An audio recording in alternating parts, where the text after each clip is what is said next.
Gen Z தலைமுறையினர் பாரம்பரிய அரசியல் நடைமுறைகளிலிருந்து மாறுபட்ட சிந்தனை கொண்டவர்கள் என்றும் அவர்கள் விரும்பும் மாற்றங்களை புரிந்து கொள்வது சவாலாக இருப்பதாகவும் விசிக தலைவர் திருமாவளவன் தெரிவித்துள்ளார்.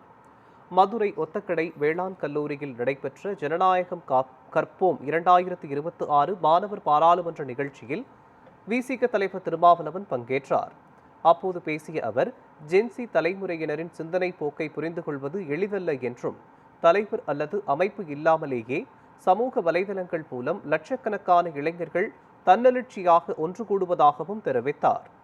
ஜல்லிக்கட்டு போராட்டம் உள்ளிட்ட மாணவர் எழுச்சி அரசுகளின் கவனத்தை ஈர்த்ததாக குறிப்பிட்ட அவர், அரசியல் கட்சிகளால் செய்ய முடியாத மாற்றங்களை இளைஞர்கள் உருவாக்கி வருவதாக கூறினார். தேவையானதை நீங்க தான் சொல்லணும், நான் சொல்ல முடியாது. என்னுடைய தலைமுறைக்கும் உங்களுக்கும் இடையில ஒரு இடைவெளி இருக்குன்னு தான் பேசுகிறேன். நான் உங்களுடைய விருப்பம் என்ன, உங்களுடைய எதிர்பார்ப்பு என்ன, உங்களுடைய தேவை என்ன, உங்களுடைய நோக்கம் என்ன, உங்களுடைய ஆம்பிஷன் என்ன அப்படிங்கிறத பொறுத்து தான் அதை நாம்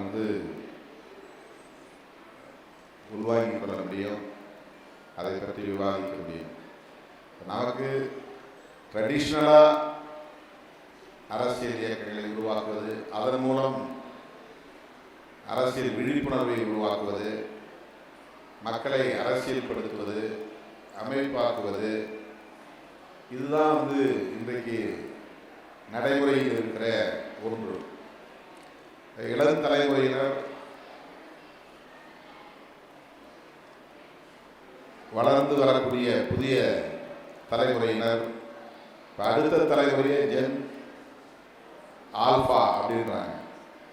ஜென் ஆல்பா எப்படி இருப்பாங்கன்னு நமக்கு நீங்களே உங்களாலே ஜென்சி தலைமுறையாலே கணிக்க முடியாது, ப்ரெடிக்ட் பண்ண முடியாது. ஆகவே அவர்களுக்கான எதிர்காலம் பற்றிய கொள்கையை அல்லது கோட்பாட்டை, செயல் திட்டங்களை இப்போதே நாம் கணித்து சொல்ல முடியாது. காலத்தோடு சேர்ந்து இணைந்து நாம் எல்லோரும் பயணிப்போம். காலம் என்ன கட்டளை இருக்கிறதோ அதன்படி செயல்படுவோம்.